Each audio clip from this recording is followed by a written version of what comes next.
Começou a gravar. Vou compartilhar minha tela aqui. Cadê compartilhar a tela? Aqui.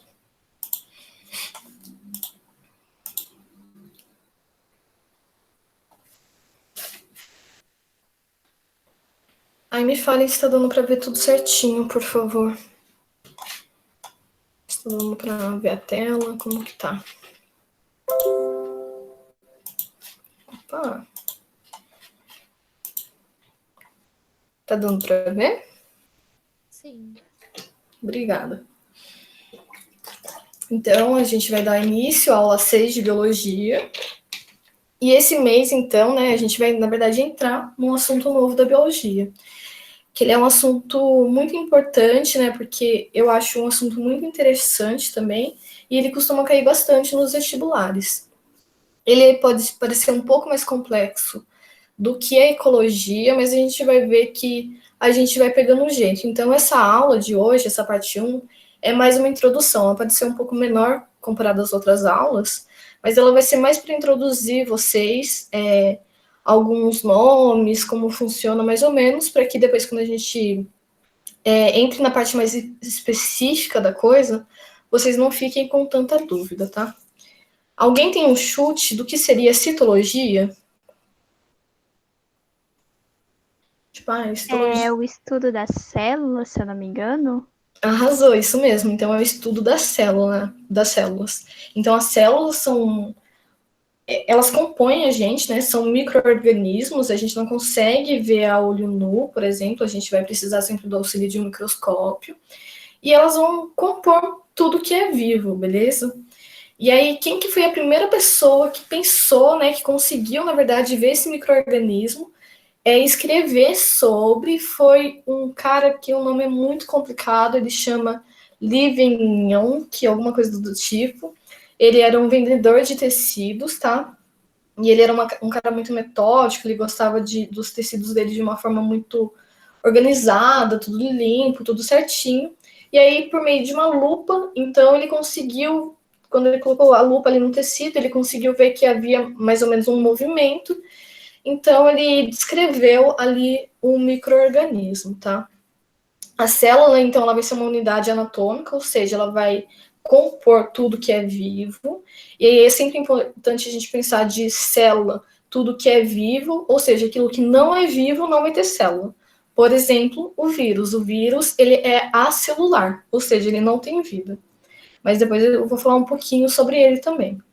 Então, por exemplo, o ser humano, ele é composto por mais ou menos 60 trilhões de células, podendo variar dependendo do peso da pessoa, da altura. Então, por exemplo, eu tenho 1,57. Eu vou ter menos células do que uma pessoa que vai ter 1,80, por exemplo, ou 1,90. Então, não vai ser o tamanho da célula, mas sim a quantidade de célula. Antes de mudar de slide, eu vou falar um pouquinho sobre o vírus, tá? O vírus, então, ele é acelular, ele não é vivo, tá? Ele vai ter seu componente ali de RNA, por exemplo, mas ele não vai ter vida. Então, ele vai ser um parasita obrigatório. Então, ele vai parasitar a célula, ele vai meio que... Eu não sei se vocês conseguem lembrar mais ou menos como que é o formato de um vírus. Ele é mais ou menos assim, e aí ele vai ter umas perninhas, parece que é meio que uma aranha robótica, vamos assim dizer. E aí ele vai se grudar assim na célula. Ali ele vai passar o seu material genético, né, para a célula, onde vai ter a reprodução. E aí, quando a gente entrar em vírus, rola um negócio muito louco, que aí ele pode reproduzir tantas coisinhas que ele vai provocar a lise celular, né, que é essa explosão, e a partir dessa lise, então, ele consegue se ligar a outras células e assim vai se multiplicando, ou ele vai mandar essa aqui, ele passou esse material genético e vai mandar ali para as outras funções das células excretarem ele, e ali vai ter então a sua multiplicação, né, a sua reprodução dentro do corpo. Então lembrar que vírus ele é acelular, ok? Então, por exemplo, antibiótico, que é para bactéria, não vai funcionar para vírus. Então, aqui a gente vai falar sobre as células procariontes e eucariontes. Elas vão ter suas diferenças aqui. E aqui a gente vai ter uma diferença muito clara, né? Quando a gente vê nessa imagem, por exemplo. Mas vamos lembrar, então, de nomes, né? Então, procarionte seria primeiro núcleo, né? Pelo nome. Então, ela vai ser uma célula que não vai possuir esse carionte, ela não vai possuir um núcleo. Já as células eucariontes, então, eu de verdadeiro e carionte de núcleo, ela vai possuir o carionte. Então, como que a gente pode fazer? Tipo, tô fazendo vestibular, tô resolvendo as questões e caiu o nome de célula procarionte e eucarionte, e eu tô em dúvida ainda qual que é uma e qual que é outra. Lembrar de eu mesmo, tipo, eu. Eu sou um organismo que tenho células eucariontes, tá? Então, eu tenho esse tipo de célula mais complexa aqui. Então, eu vou ter ali um núcleo na minha célula. Então, eu vou ser essa célula mais complexa aqui. Já a procarionte, essa menos complexa. Quem que vai estar nesse local, né, que vai deter essas células procariontes? São as bactérias, as cianobactérias e as arqueias, por exemplo, tá? E já nas eucariontes, então, a gente vai ter o reino fungi, o reino plantae e o reino animalia. Então, plantas, algas, animais, a gente vai possuir esse tipo, nós mesmos, né, nós seres humanos, a gente vai possuir esse tipo de célula aqui. Aí agora vamos conversar um pouco sobre as células procariontes, tá? Como que elas se formam e mais ou menos qual que é cada função das organelas. Aqui, então, a gente vai ter a célula eucarionte, e nessa parte aqui, mais externa, a gente vai ter a membrana, tá?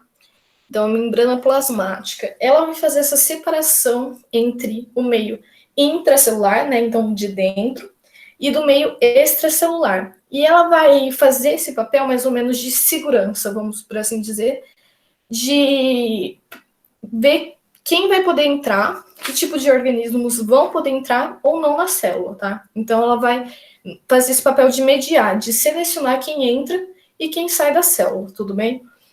Então, vão ter alguns tipos de hormônios ou até mesmo de organelas que vão poder entrar nas células ou sair. Mas tudo isso vai ser mediado pela essa membrana plasmática. Em outra aula, a gente vai ver especificamente qual que é a função, né? Porque ela não vai ter só essa função. Aqui é num formato mais geral, mas ela vai ter uma função bem específica, tá? E aí a gente vai ver certinho como que vai funcionar a membrana plasmática. Dentro dessa membrana plasmática, a gente vai ter o citoplasma. Ele pode aparecer como hialoplasma ou citosol. Esse hialoplasma ou citoplasma, ele vai ser um líquido viscoso, tá bom? Onde vai dar meio que a sustentação ali para as organelas que vão estar dentro. E no caso da célula procarionte, o DNA, né, ele vai estar solto, ele vai estar livre, ele não vai estar preso, ele vai estar solto nesse citoplasma, tá bom? Como que a gente pode ver nesse desenho aqui, essa partezinha preta. Então, ele vai estar solto. A gente vai ter a parede celular, tá? Que vai dar a sustentação para a membrana plasmática. E ela não vai ocorrer só na célula procarionte. Ela vai ocorrer também na célula eucarionte, mas somente na célula eucarionte vegetal. Que a parede celular na célula eucarionte, ela vai ser composta pela celulose, tá bom? Então, ela vai possuir só na célula vegetal. A gente vai ter o pilus e o flagelo aqui, que eles vão auxiliar na movimentação dessa célula. Então, a gente pode lembrar, por exemplo, do espermatozoide. Ele tem esse tipo de flagelo que vai auxiliar realmente nessa movimentação, tá? Dentro do nosso organismo. Então, de uma forma um pouco mais geral, isso é a célula procarionte. Vamos passar para a célula eucarionte, então, que vai ter essa carioteca, vai ter esse núcleo.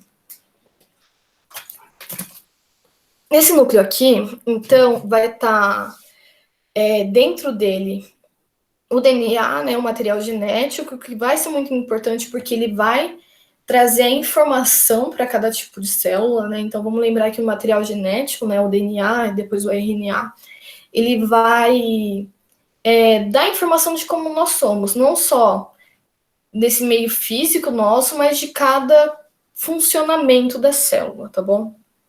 Então, a gente vai ter aqui um núcleo, e ele vai guardar, e ele vai ter essa membrana própria, né, que vai guardar o material genético.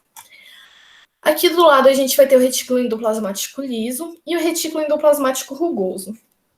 O retículo endoplasmático rugoso, ele vai ter assimilado juntinho com ele os ribossomos. Os ribossomos vão fazer a síntese proteica. O retículo endoplasmático, ele vai fazer meio que esse papel de transportar no seu meio intracelular os hormônios, as proteínas também que vão estar aqui, que vão passar pela essa síntese proteica do ribossomo. O retículo endoplasmático liso, ele vai produzir lisossomos. A gente vai ver que a mitocôndria, ela vai ser uma organela responsável pela respiração intracelular, né, pela respiração celular, e isso vai fazer com que haja uma geração de ATP. O ATP, ele vai ser o que vai gerar energia para a célula. Então, o ATP vai ser meio que uma moedinha de energia, porque a mitocôndria ela vai causar essa respiração. Lembrar que é uma respiração aeróbica, então ela vai precisar do oxigênio. Então, quando ela fizer esse tipo de respiração, ela vai gerar a energia. A gente vai ter aqui, deixa eu ver qual que eu não falei ainda, do complexo de Golgi, tá? O complexo de Golgi, então, ele vai fazer esse transporte de proteínas, né, que a gente tem no nosso corpo para o meio ou intracelular ou extracelular. E depois, quando a gente falar um pouco mais sobre o ribossomo, a gente vai ver que, por exemplo, a insulina, ela vai passar pelo complexo de Golgi e ela vai ir para o seu meio extracelular, né? Então, ela vai para o nosso sangue. Cadê o lisossomo? O lisossomo eu já falei. Cadê? Centríolo. Tá, a gente vai ter o centríolo.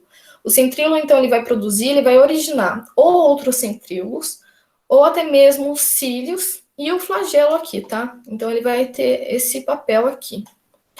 Cadê os peroxissomos? Peroxissomos, então, eles vão reagir e fazer uma reação química com oxigênio, porque, por exemplo, a gente vai ter meio que água oxigenada no nosso meio celular.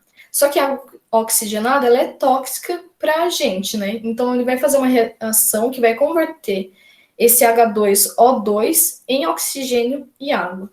Outra coisa que eu esqueci de falar do retículo endoplasmático liso. Ele também vai ter a sua função de, não de sintetizar, mas calma aí, como que eu posso falar? Deixa eu ver se eu anotei aqui.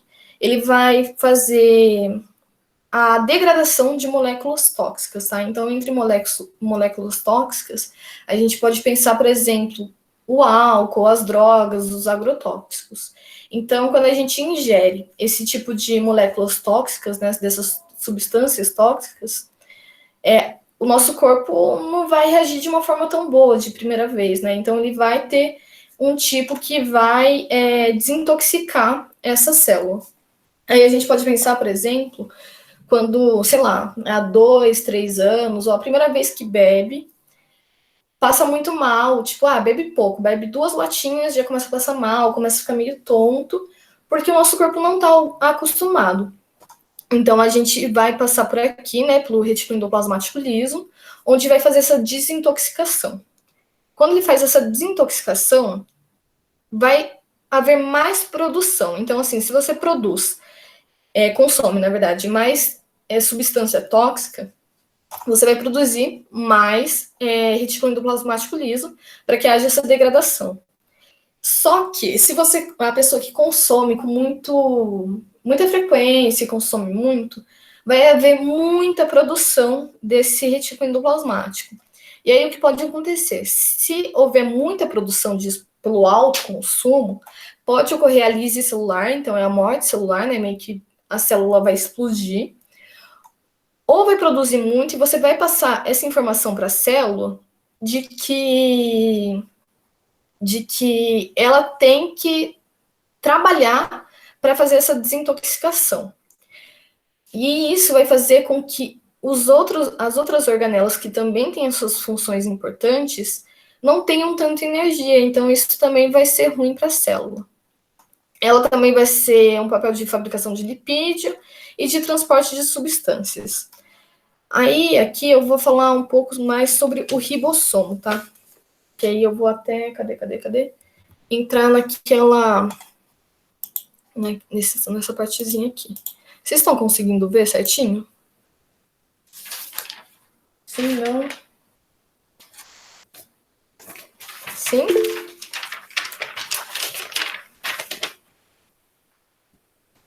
Sim? Acho que sim, né? Deixa eu ver. Ah, beleza. Então, a gente vai ter aqui o ribossomo. O ribossomo em si, ele não vai ser uma parte que vai ser proteína de cara. Ele vai possuir essa parte aqui, ó. Ai, deixa eu ver, mais grosso. Ele vai ter uma parte que vai ser maior. Aqui. Ai, gente, eu sou uma horrível para desenhar. E uma parte menor. Aí o que vai acontecer? A gente tem o DNA, que ele vai passar a informação genética. Ele vai usar isso pelo meio do RNA mensageiro, tá? Então é RNA-M, que vai meio que grudar aqui, né? Ele vai passar nessa informação do ribossomo. Cadê? RNA. Nossa, tá horrível, mas desconsiderem, por favor. RNA mensageiro. Então, pelo RNA mensageiro, ele vai ter essa informação e aí vai servir meio que de um imã, tá? Para esse ribossomo. Então, essa partezinha menor de cima vai se grudar com a parte de baixo. Calma aí. Acho que dá para fazer aqui do lado. Aí, então, ele vai se grudar, essa parte maior. Ela vai se grudar com a parte maior aqui. O RNA vai estar junto aqui no meio também. E aí, o que vai acontecer? Vai haver a criação de proteínas, tá? Então, vão ser produzidas proteínas a partir disso. Então, o ribossomo ele vai ter esse papel importante também, tá bom? De síntese de proteína e até mesmo de formação de proteína. Mas tudo isso graças ao DNA, que vai passar essa mensagem, né, para o RNA mensageiro, e a partir disso ele vai produzir as proteínas, ok? Cadê? Deixa eu voltar. Ah, voltar aqui. Pronto. Então, de uma forma mais geral, é assim que vai funcionar uma célula, beleza? Então, é sempre bom a gente ter em mente essa diferença de procarionte e eucarionte, ok? Cadê aqui? Deixa eu passar. Mais pra frente, ainda nessa aula, a gente vai falar mais sobre o complexo o retículo endoplasmático rugoso, o complexo de Golgi e os ribossomos também. Então, aqui eu coloquei só para lembrar. Então, qual que vai ser a estrutura da célula procarionte? Ela vai ser composta por fibrias, plasmídios, ribossomos, citoplasma ou hieloplasma, né, que é o citosol, a membrana celular, a parede celular, a cápsula, o nucleóide e o flagelo. E a principal diferença, então, entre a célula procarionte e eucarionte é essa ausência de núcleo na procarionte. Outra coisa também, que ela vai ter uma falta de citoesqueleto. E o que vai ser um citoesqueleto? Então, ele vai dar a sustentação para essa célula. Vamos pensar na gente. A gente tem um esqueleto, né, que dá sustentação para o nosso corpo. Nas células também vai haver esse citoesqueleto, que vai dar sustentação, então, para essa célula. Na célula procarionte, a gente não vai ter o citoesqueleto. E a célula mais estudada, então, entre as procariontes, é essa bactéria aqui chamada Escherichia coli, que eu coloquei esse desenho. Então, ela é mais estudada, dada a facilidade de estudo mesmo, né, de conseguir estudar ela. E olha como que é bem microscópio, né, ela é bem pequenininha. Outra coisa também, que a célula procarionte, ela é bem menor do que a célula eucarionte, tá? Quando comparada a tamanho. Então, a célula procariótica, ela vai ser encontrada em bactérias, cianobactérias, em arqueias. Já as células eucariontes, então, elas vão possuir esse núcleo, né, a carioteca, E a estrutura ela vai ser composta de núcleo, nucleolo, ribossomos, retículo endoplasmático rugoso, retículo endoplasmático liso, o complexo de Golgi, o lisossomo, a mitocôndria, o cloroplasto, porque a gente vai ver que vai existir uma diferença entre os vegetais e as células dos animais, tá? Eu também coloquei outra imagem. Então, aqui, na célula vegetal, a gente vai ter o cloroplasto, né, que vai dar aquele pigmento de clorofila para a planta, né, que assim vai facilitar a absorção da energia solar, e assim ela consegue, então, produzir ali a sua própria energia, o seu próprio alimento. A gente vai ter os centríolos, e ela vai ser encontrada, então, em fungos, algas, protozoários, animais e plantas. Então, aqui, ó, a diferença entre a célula animal e a célula vegetal. Então, aqui, claramente, elas são bem diferentes, né, quando a gente consegue ver nessa imagem. Mas a principal diferença, então, vai ser que na célula animal vai ter a ausência da parede celular. Já na célula vegetal, a gente vai ter a parede celular, que vai ser composta pela celulose.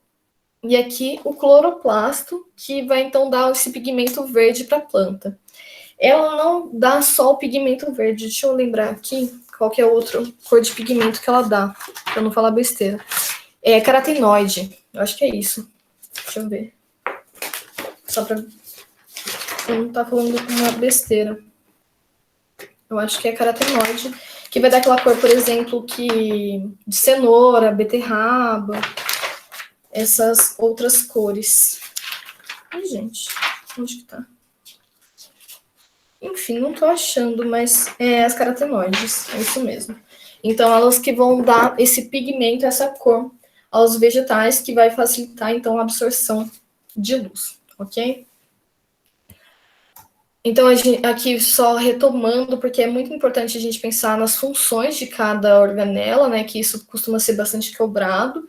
Então, o núcleo ele vai armazenar esse material genético, né, na forma de cromatina, e ela vai estar presente somente nas células eucariotas, tá bom? O ribossomo ele vai ser formado por proteínas e RNA ribossômico, e é o local da célula, então, onde vai ocorrer essa síntese de proteína. E lembrar que quando a gente consegue ter informação lá do material genético, pelo RNA mensageiro, a gente consegue, então, produzir as proteínas. E ela vai estar presente em ambas as células. O retículo endoplasmático rugoso, então ele vai ter na sua junção ali os ribossomos, né? Pode ser encontrado também como retículo endoplasmático granular, tá? E aí a diferença dele é que de estrutura mesmo. O retículo endoplasmático rugoso ele vai ter um formato mais ou menos assim, tá? Já o endoplasmático liso ele vai ser mais redondinho, ele vai ser mais de tubos, ok? Então ele vai ter ribossomos aderidos e eles vão desempenhar o papel de transporte dentro da célula e a síntese proteica graças aos ribossomos que estão aderidos ali no seu componente. O retículo endoplasmático liso ele vai ser formado por túbulos e não há ribossomos aderidos, né? Então vamos lembrar do nome. E lembrar dos lisos por causa dos lisossomos também. Ele vai atuar no fígado, então na desintoxicação, no fígado vai ser um local que vai ter bastante retículo endoplasmático liso, mas ele também vai produzir hormônios sexuais. Então ele vai estar localizado em partes do corpo, principalmente do homem, que precisam desse tipo de hormônio sexual para que depois haja a reprodução, ok? O complexo de Golgi ele vai se processar, então a gente pode pensar até de um empacotamento, né? Até mesmo de hormônios. Agora que eu lembrei do hormônio. Da insulina. A insulina, ele é um hormônio proteico, tá? Então, ele vai precisar passar para o complexo de Golgi, ele vai precisar sair da célula, né? Porque a insulina é que vai equilibrar ali a quantidade de glicose que a gente tem no sangue. Então, ela vai ter que passar pelo complexo de Golgi, que vai passar por uma transformação, e aí ela possa ser excretada da célula. A gente vai ter o lisossomo, então, de digestão intracelular, e ela vai poder ser dividida como heterofágica ou autofágica. Então, a heterofágica é diferente, então ela pode fazer a digestão dessas moléculas, dessas organelas que entram na célula, ou a autofágica das organelas que estão nesse meio intracelular. Então, elas podem fazer essa digestão dentro da célula. A mitocôndria, então, respiração celular, né, que vai formar energia, e ela vai estar presente nos organismos eucariontes. Os cloroplastos, então, eles vão ser responsáveis pela fotossíntese e só vão estar presentes nas células vegetais, sendo elas as algas e as plantas. O centríolos, então, ele vai ser responsável pela divisão celular e para a formação de cílios e flagelos, e elas não vão estar presentes em plantas e fungos, tá? Então, lembrar que ela não vai estar presente nem em planta, nem em fungo. Aí aqui uma outra imagem, né, para a gente conseguir ver bem, tá? Porque às vezes nos vestibulares eles podem cobrar, tipo, essa partezinha roxa aqui é o quê? É o nucleolo, esse daqui é o núcleo. O que vai estar próximo ao núcleo, né, vai ser o retículo endoplasmático. Aqui eles colocaram o retículo endoplasmático liso, mais distante, mas ele vai estar mais pertinho aqui do retículo endoplasmático rugoso. Aí a gente consegue diferenciar pelo formato. Aqui o complexo de Golgi, porque ele vai precisar passar do complexo de Golgi, do retículo endoplasmático rugoso, para o complexo de Golgi, para que assim consiga ser excretado. Aqui a gente vai ter os centríolos, os microtúbulos, a mitocôndria, ela vai ser um pouco maiorzinha, o lisossomo, tá, o ribossomo. Então é bom a gente conseguir não gravar, mas mais ou menos ter em mente como que vai estar estruturado cada local. Lembrando que aqui uma célula eucarionte. Aí o que vai acontecer? A gente vai ter um sistema de endomembranas. Esse sistema de endomembranas, ele foi estudado por uma cientista, tá? Por uma mulher, que eu me esqueci agora o nome dela, mas depois eu vou lembrar e eu falo para vocês. E ela começou a estudar e a pensar o porquê desse modo. E aí, o que acontece? Gente, não, esquece que eu falei. Essa cientista é do endossimbiose. Eu sempre confundo por causa desse endo. Esse sistema de endomembranas é mais ou menos como que funciona a excreção dos hormônios ou de organismos que estão aqui. Então, o que vai ter? A gente vai ter um núcleo, que vai ter aqui o material genético. Ele vai fazer essa posição de mandar pelo RNA mensageiro ali o ribossomo, onde vai constituir essas proteínas. Elas vão passar pelo retículo endoplasmático rugoso. Aqui ela vai passar por uma transformação e ela vai chegar aqui, ela vai precisar do complexo de Golgi, que vai fazer meio que um empacotamento. O complexo de Golgi ele vai ter essa fase cis e a fase trans. Na fase cis, ele vai receber esse tipo de proteína. Então, ele passa aqui, vai passar por algumas modificações, por um empacotamento, vamos por assim dizer. E aí, ele pode deixar com que haja essa exportação, tanto no meio intracelular, tá? Ou no meio extracelular. Então, ele vai fazer essa excreção dessas proteínas. Isso costuma acontecer mais com os hormônios, tá bom? Mas, então, é assim que acontece. Então, a gente precisa lembrar bastante como que acontece isso. Então, ela vai precisar do retículo endoplasmático rugoso, que vai ter todas aquelas funções que eu falei inicialmente, e ela vai passar, então, aqui para o complexo de Golgi. E aqui ela pode então, excretar para o seu meio extracelular, como no sangue, por exemplo. Aí, agora sim, a teoria endossimbiótica das organelas celulares. Então, agora sim, uma mulher, ela conseguiu teorizar essa teoria endossimbiótica.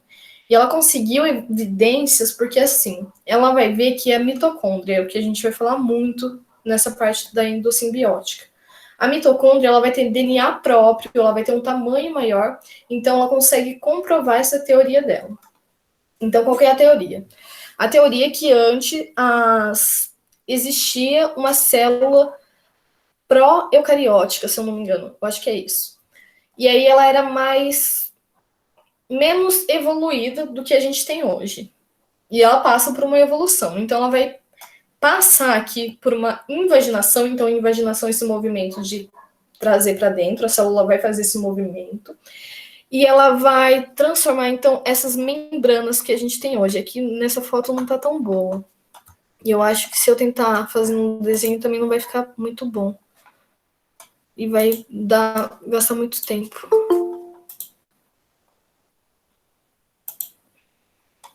Boa noite, Rebeca. Então, eu vou usar aqui mesmo, mas enfim. A célula, ela não tinha essas dobras de membranas dentro dela antes. Ela era um pouco mais lisa. Aí ocorreu um processo de invaginação, né? Então, dentro dessas membranas, houve a invaginação e essas invaginações, então, elas formaram outros tipos de organelas, como o complexo de Golgi ou cetículos endoplasmáticos, tá bom? E isso vai beneficiar a célula porque cada organela, então, vai ter sua função. E quando cada organela tem a sua função, vai ser bom para a célula, porque lembrar que na natureza tudo tende ao equilíbrio. E como cada uma vai ter sua função, vai ser melhor, porque vai ter a sua respiração, outra vai fazer o papel de digestão, então isso vai ser bom para a célula. Mas o rolê mais importante é da mitocôndria. Então, a mitocôndria, acreditava-se que ela era uma bactéria, tá? Uma bactéria aeróbica, então, que precisava do oxigênio, e heterotrófica. Então, ela entrou por meio de fagocitação. Então, fagocitação é quando a célula está assim, e ela meio que abre, ela faz com que a bactéria entre e ela fecha. E aí, essa célula, então, ela ficou aqui dentro da célula. Para essas bactérias era bom, e para a célula também era bom, porque ela fazia, então, a sua respiração celular aqui, né? Ela utilizava o oxigênio. Então, ela deu origem à mitocôndria, beleza? Que hoje a gente conhece. Ela foi boa porque naquela época, vamos pensar que não tinha muito oxigênio, então vai se pensar ali da origem das coisas, né? Dos vegetais, dos seres vivos, porque aí vai haver uma troca de oxigênio. Então, aconteceu dessa forma, por fagocitação. E não só com as mitocôndrias, as cianobactérias também, acredita-se que elas eram diferentes, né? Elas não estavam nas células. Por esse meio de fagocitação, ela entra na célula, ela fica na célula. É bom tanto para a célula quanto para esse tipo de cianobactéria. Então, ela fica, ela permanece na célula, ela se reproduz. E a partir do momento que a gente está, né, mais evoluídos, vamos por assim dizer, nas células, então elas começam a se reproduzir e estar presente em todas as células. Então aqui ela vai fazer a fotossíntese, que é bom, né, porque ela vai produzir sua própria energia, ela não vai precisar se alimentar de outro, que é o cloroplasto. Então, a partir dessas formas, ela de bactérias, né, oceanobactérias, então que deu origem a essas organelas, tanto a mitocôndria quanto o cloroplasto. E aí a gente vai ver pelo tamanho, né, que isso pode ser comprovado por causa do tamanho, e que o DNA, o material genético da mitocôndria e do cloroplasto, ele é diferente do material genético principal das células, tá? Então, é o que pode comprovar essa teoria da endossimbiótica. E aí, vamos falar da herança mitocondrial. Eu vou terminar bem mais cedo hoje, mas enfim. A herança mitocondrial é a teoria do quê? A teoria não, mas ela fala o quê? Que a gente vai ter o óvulo aqui e a gente vai ter o espermatozoide. O espermatozoide, quando ele entra no óvulo, ele não consegue passar todo o seu material genético, ele não consegue. Como que eu posso explicar isso? Ele não consegue se aderir totalmente no óvulo. Então, o que vai dar mais informações para os próximos genes, e isso a gente vai ver com mais especificidade na genética, é o ovário. Então, esse ovário, ele vai dar mais informações para o seu filho da mãe. Então, a herança mitocondrial ela vai ser mais materna do que paterna, porque então o espermatozoide ele vai dar o núcleo e o centríolo, Já o óvulo, ele vai dar o citosol e as organelas. É só para introduzir, mas na genética a gente vai ver bem mais facilitado essa parte. Então, essa herança ela vai ser muito maior da parte materna do que paterna. E eu acho que é isso. Acho não, é isso, na verdade.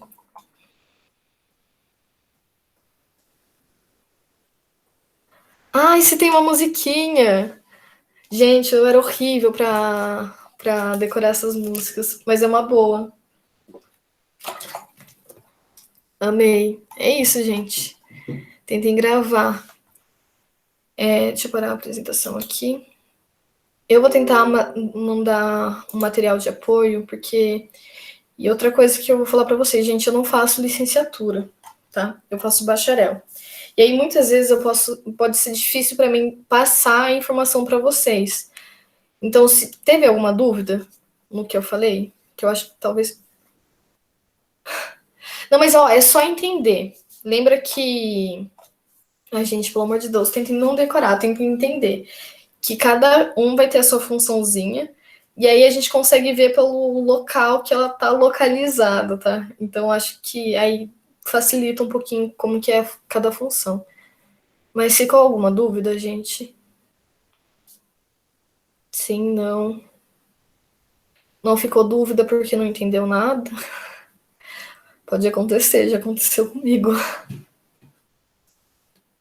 E aí? Tudo ok? Deu para entender mesmo? Ok.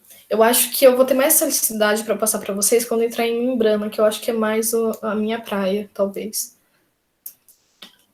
E quando a gente for fazer exercício também, daí aí a gente vê que tem dúvida. Isso, exatamente. E aí o que eu ia falar, gente, como que vocês preferem? Vendo mais ou menos como que foi hoje, deu para ter uma noção se prefere que resolva o exercício na primeira aula ou prefere que seja aula corrida? Hoje foi um pouco mais curta, mas ela vai tender a ser maior nas próximas. Ou nenhuma opinião por enquanto. Deixa eu parar de gravar também.